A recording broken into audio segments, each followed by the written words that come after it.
कर्मों को त्यागने की बात कहते हैं तो कभी कर्मयोग की प्रशंसा करते हैं। अतः इन दोनों में जो निश्चित रूप से कल्याणकारी हो उसको मुझे बताइए।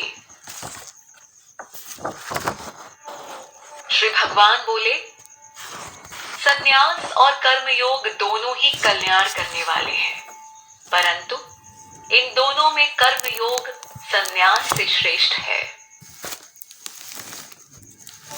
हे महाबाहो, जो पुरुष न किसी से द्वेष करता है और न ही कर्म फल की आकांक्षा करता है, ऐसा पुरुष सदा सन्यासी ही समझने योग्य है, क्योंकि द्वंद्वों से रहित पुरुष सुखपूर्वक संसार बंधन से मुक्त हो जाता है।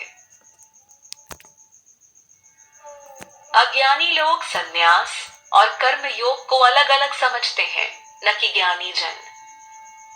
इनमें से कोई भी एक मार्ग का पालन करने वाला पुरुष एक जैसे फल को प्राप्त कर लेता है। संन्यास के द्वारा जो तत्व प्राप्त होता है, कर्म योग से भी वही प्राप्त किया जा सकता है।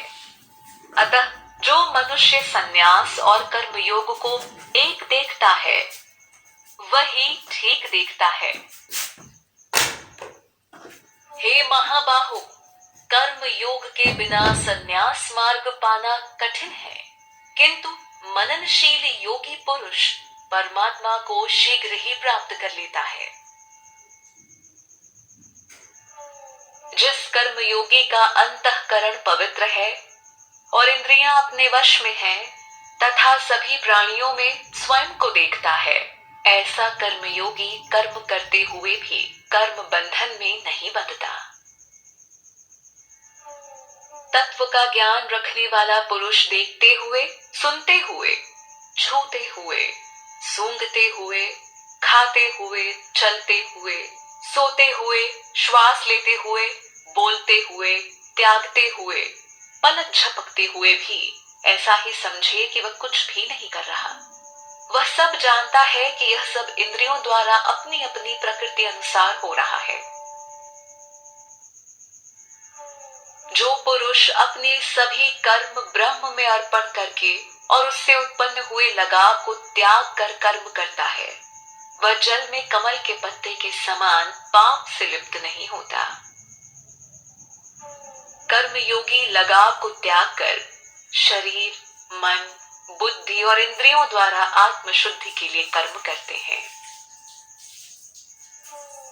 कर्मयोगी पुरुष कर्म फल का त्याग करके परम शांति को प्राप्त होता है और कर्म फल में लगाव रखने वाला पुरुष कामना से बंधता जाता है।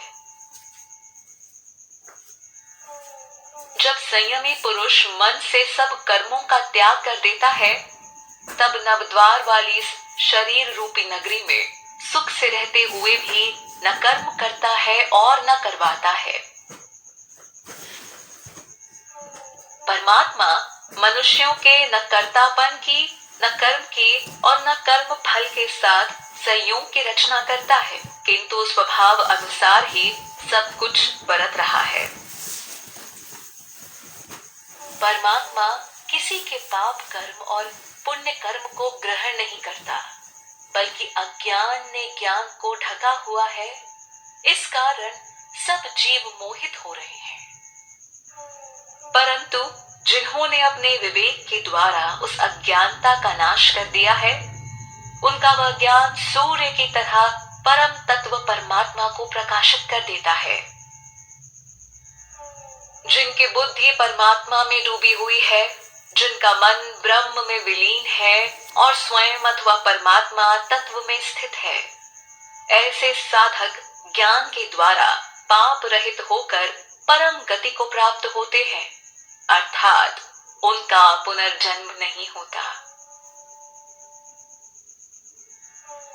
ज्ञानी महापुरुष विद्या और विनय से युक्त ब्राह्मण, गाय, हाथी, श्वान और चांडाल में भी सम तत्व को देखते हैं। जिनका मन समत्व भाव में स्थित है, उन्होंने जीवित अवस्था में ही संसार को जीत लिया है। क्योंकि ब्रह्म निर्दोष और सम है, इसलिए वे ब्रह्मा में ही स्थित हैं। जो मनुष्य प्रिय वस्तु को प्राप्त कर प्रसन्न ना हो और अप्रिय वस्तु को प्राप्त कर चिंतित ना हो, ऐसा स्थिर बुद्धि वाला ज्ञानी तथा ब्रह्म को जानने वाला मनुष्य ब्रह्म में स्थित है, ऐसा समझना चाहिए। बाहरी विषयों से लगाव न रखने वाला पुरुष आत्मा में ही सुख प्राप्त करता है। ब्रह्म के ध्यान में एकाग्रचित रहने वाला पुरुष जीवन आनंद का अनुभव करता है। हे कौन्तेय, इंद्रिय तथा उसके विषय के संयोग से जो उत्पन्न होने वाले भोग हैं, वही दुख का कारण है और वे आदि अंत वाले हैं। इसलिए बुद्धिमान पुरुष उनमें लिप्त नहीं होता। जो मनुष्य शरीर त्यागने से पूर्व काम और क्रोध से उत्पन्न वेग को सहन करने में समर्थ है, वह पुरुष योगी और सुखी है। जो मनुष्य अंतरात्मा में सुख का अनुभव करता है, अपनी आत्मा में ही आराम करता है तथा परमात्मा का ज्ञान वाला है, वह योगी ब्रह्म रूप बनकर परम मोक्ष को प्राप्त होता है। वे ऋषिगण जिनके पाप नष्ट हो गए हैं, जो संशय से मुक्त हो चुके हैं तथा संपूर्ण प्राणियों के हित में रमने वाले हैं और जिनका मन परमात्मा में स्थित है, ऐसे साधक मोक्ष को प्राप्त होते हैं। काम और क्रोध से रहित अपने मन पर नियंत्रण रखने वाले तथा आत्मा को जानने वाले सन्यासियों के लिए जीवित रहते हुए और मरने के बाद मोक्ष प्राप्त होता है। सांसारिक भोग के विषयों का चिंतन छोड़कर और दृष्टि को दोनों भोगों के बीच में स्थित करके तथा नासिका में विचरने वाले प्राण और अपान वायु को सम करके जिस पुरुष की इंद्रियां, मन और बुद्धि अपने वश में है, ऐसा मोक्ष परायण मुनि इच्छा, भय और क्रोध से मुक्ति पा जाता है, अर्थात वह सदा मुक्त ही है। वह भक्त जो मुझे यज्ञ तप का भोक्ता और संपूर्ण लोकों का महान ईश्वर तथा प्राणियों का दयालु व प्रेमी समझता है, वह शांति को प्राप्त हो जाता है।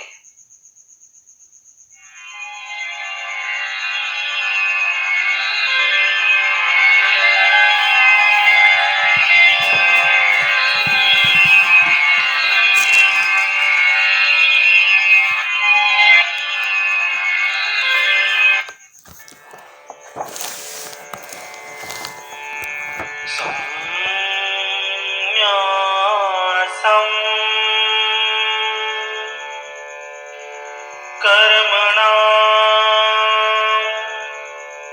कृष्ण पुनर्योगं च शंससि।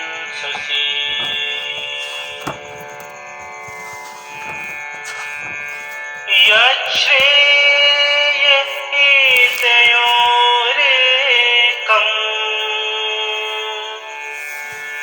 तन्मे ब्रूहि सुनि।